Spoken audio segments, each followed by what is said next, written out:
once upon a time, I tried to solve an inverse problem, and I realized that the adjoint equation may be harder for some class of PDEs. So then I started to work on this approach where I avoid the adjoint equation as much as I can.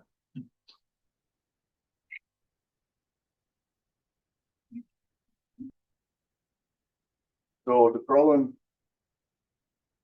problem statement is as follows. We want to propose a PDE-constrained optimization based on variational inference. Can you hear me properly down there? No? Okay. So what we propose is a PDE-constrained optimization framework based on variational inference, where the posterior distribution over the known parameters is what we want to approximate in a reasonable and computational affordable way.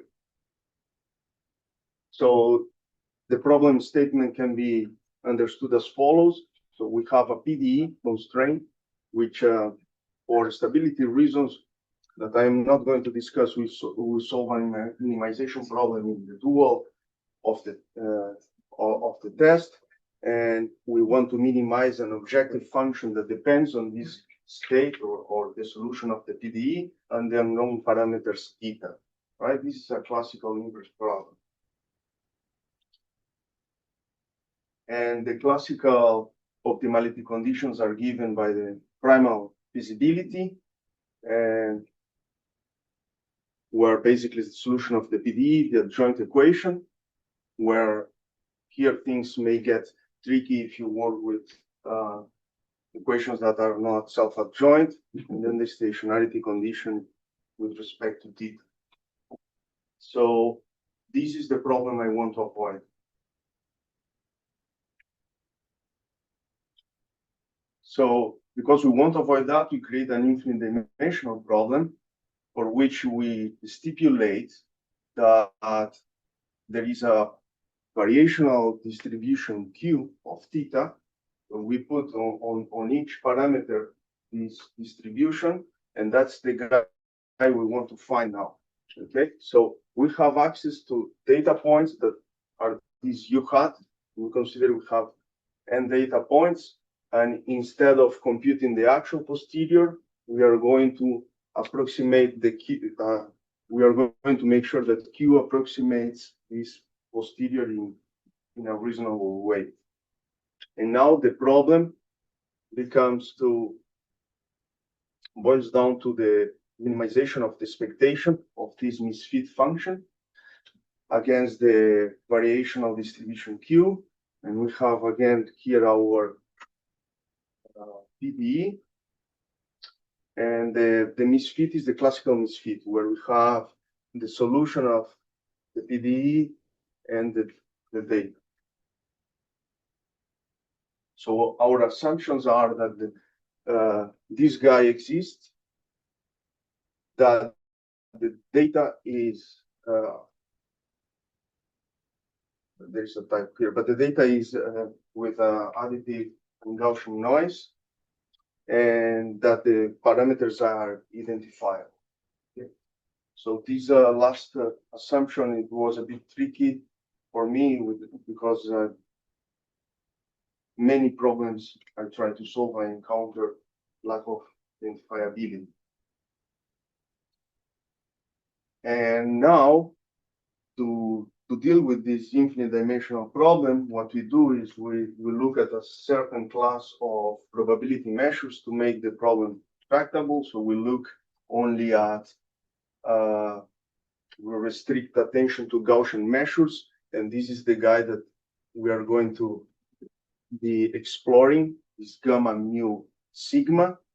And we want now to find this mu and sigma. So now we are considering that the posterior that we want to estimate looks like a Gaussian, right? And our problem now becomes to infimize this objective F, which is not the J misfit I showed before, but it's a guy that looks like this expression where we have again the expected value of this j, but we regularize this with a decay alter.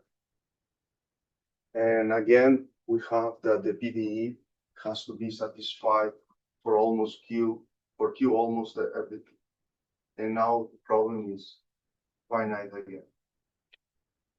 Okay, and these are the stationary conditions. And the PDE, the stationary conditions with respect to mu and sigma, basically the gradients equal to 0. And the cool thing is that now we don't have any gradient of any derivative of this j, which is the way we avoid that joint. Here the mu0 and sigma 0 make reference to Gaussian prime. Okay, so I'm also restricting attention to the family of Gaussian primes.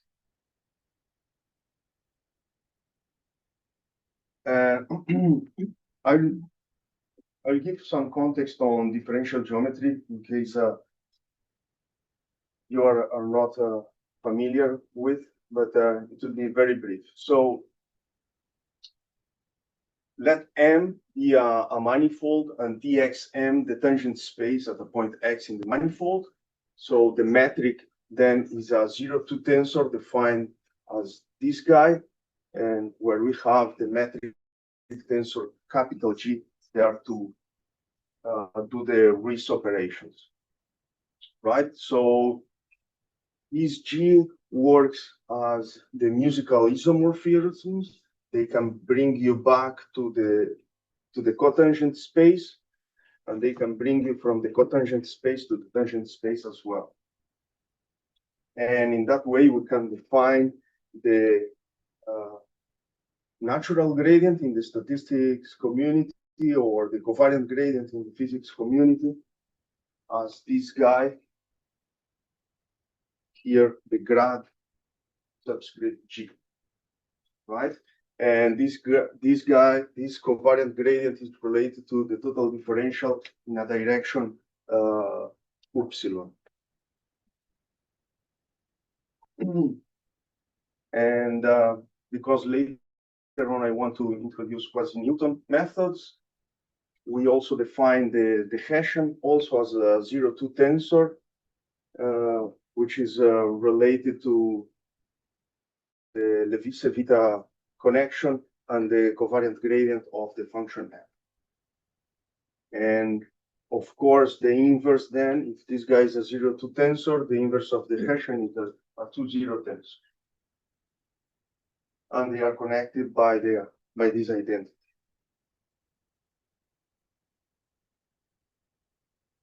So what is our manifold here? Because we want to work with covariances that live in this space of positive definite matrices, we have we want to optimize or to find the optimal sigma that lives in this manifold of positive definite matrices. The metric for this space is given by this guy. So basically you multiply by sigma minus 1. The norm is then defined analogous as the Frobenius norm there.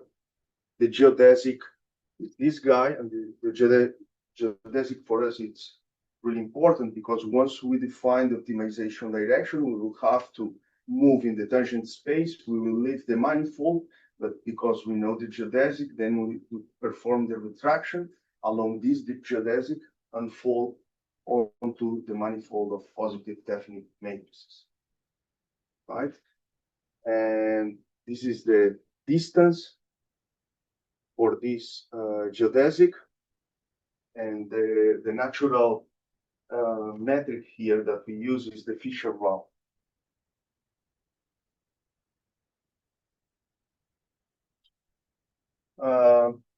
In the context of Gaussian measures, then we create this additional manifold and tilde, which is the combination of the manifold of the flat manifold theta with the manifold for the positive definite matrices. So the manifold for mu is flat, but it doesn't have a constant net, right? It changes depending on the point on M. Okay, and that's tricky in the optimization. Tricky because you need to make sure that you are evolving these two quantities in a meaningful way, so you don't collapse sigma way too fast, and that will basically make your step way too large for mu. And the metric tensor for these Gaussian measures look like this guy. Okay, so this, once we compute the Euclidean gradient, we can compute the covariant gradient with this G here, which is epsilon and epsilon on both sides.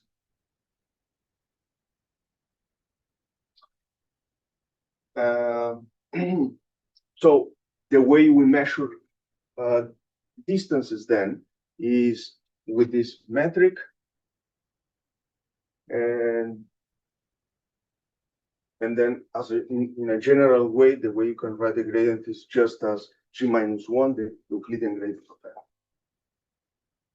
Once we have the direction, as I said, we will perform a step, we leave the manifold, and we have to retract.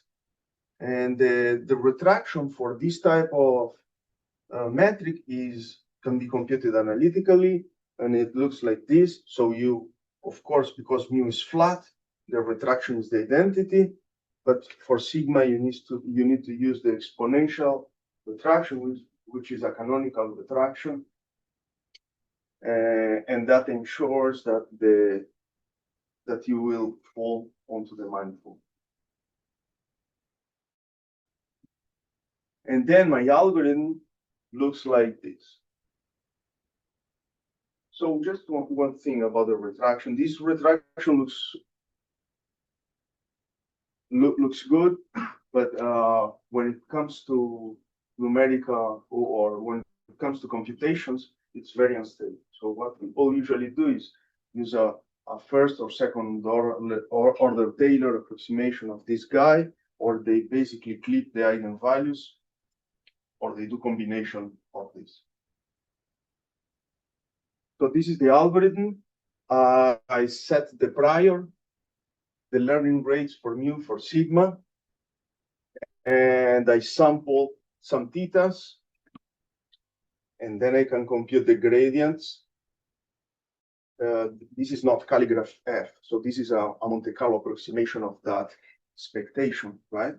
So this is an approximation of the gradient for mu, an approximation of the gradient for sigma. Then we can compute the natural gradients or the covariant gradients, update the parameters, and retract to the manifold after a time. So I'll show you some numerical examples for this. Here I considered a very simple PDE. In fact, this problem is very easy to solve using the joint, but so this fits the purpose. But in any case, the theta parameters we want to find are this theta here in the diffusion of this PDE. And the right-hand side is this F. The actual values of theta are these guys here. The prior is given by these two, mu and sigma. And the noise is this guy here, times the noise. So this is how we go from the mean prior to the mean posterior. And this is the convergence. Here I used this kind of Riemann-Adam algorithm. It's I basically mixed these two ideas of Adam optimizer on manifold. the objective, how it converges, and how the covariance collapses to what it has to do. So what this is the in blue you have the true solution, and the dashed line is the solution that we learned. So at the moment we have the framework for PDE-Constrained optimization with this Riemannian Adam optimizer. And next, we would like to move to optimal control problems and second order or quasi-Newton Riemann optimizers. So at the moment, I'm working on this second guy here, second order optimizers. And what I wanted to say, that the idea is that we can use this framework also to solve global optimization problems. So instead of using a misfit function,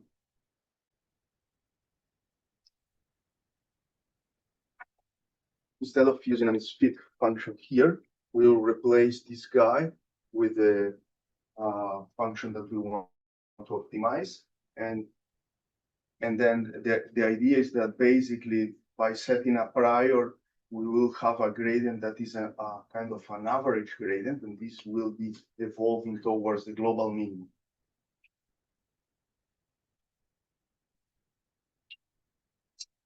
So I'll show you a simple example here in 2 dimensions of this is the function that we want to minimize, find the global minimum. The global minimum is at 0, and this is known as the Ackley function. And instead of using the DKL, what I used is the center DKL, meaning that I always center the prior and the posterior, because I don't want to penalize mu. I want to only penalize the variance. And I also try to use the Fisher-Rao distance as a regularization parameter between prior and posterior. In both cases, we only penalize the covariances and not the means. So the isolines you can see in this first plot is the isolines of the underlying function we want to minimize.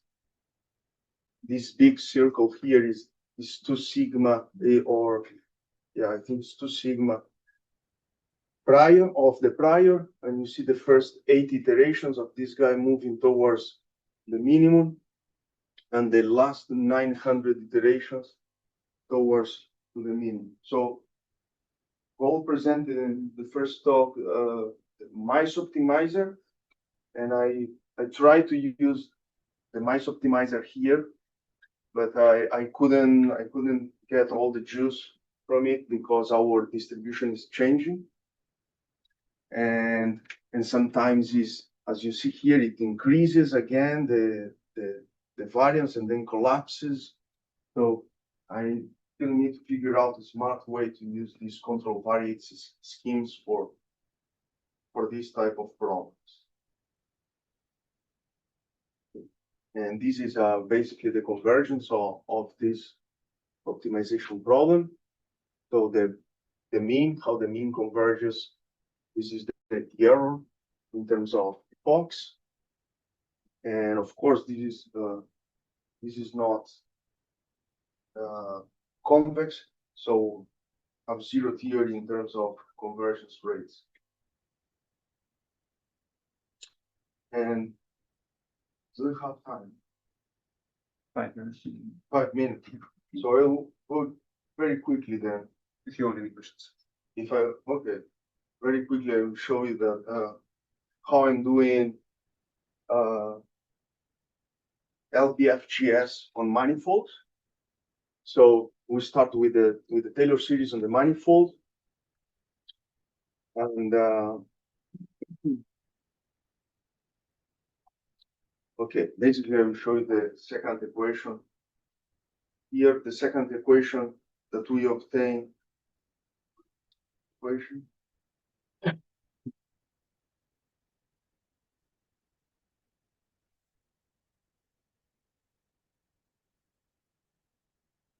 So we have we can write a Newton direction as the inverse of the Hessian with the isomorphism on the second index times the covariant gradient. So this is our Newton direction. We use the exact Hessian. And once we get this direction, we have to do the exponential retraction to obtain the next ether. So we need to define, we use the LBFGS, we need the curvature pairs. And to do that, we take the gradient of the Taylor series, and we obtain this expression where we have that this gradient is approximated by the parallel transport of this quantity here, where we have the gradient at xk, and we have the Hessian at xk here. Also, we need to use the isomorphism because we need to make sure that all these guys live on the tangent space and not the cotangent space.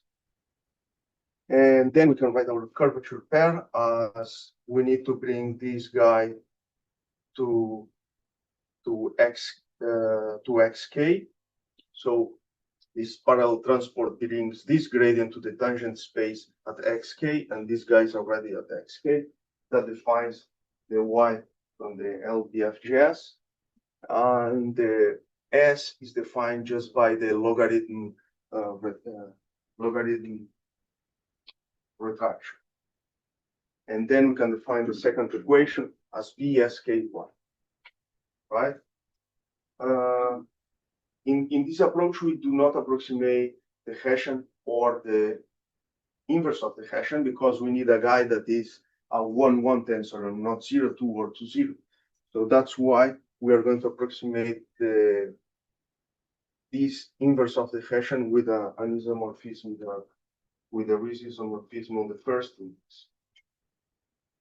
And these are basically how we compute the curvature pairs. And these are the coefficients we get for the BFGS update. That is the classical BFGS update, but on a manifold. So I think it's a good point to stop.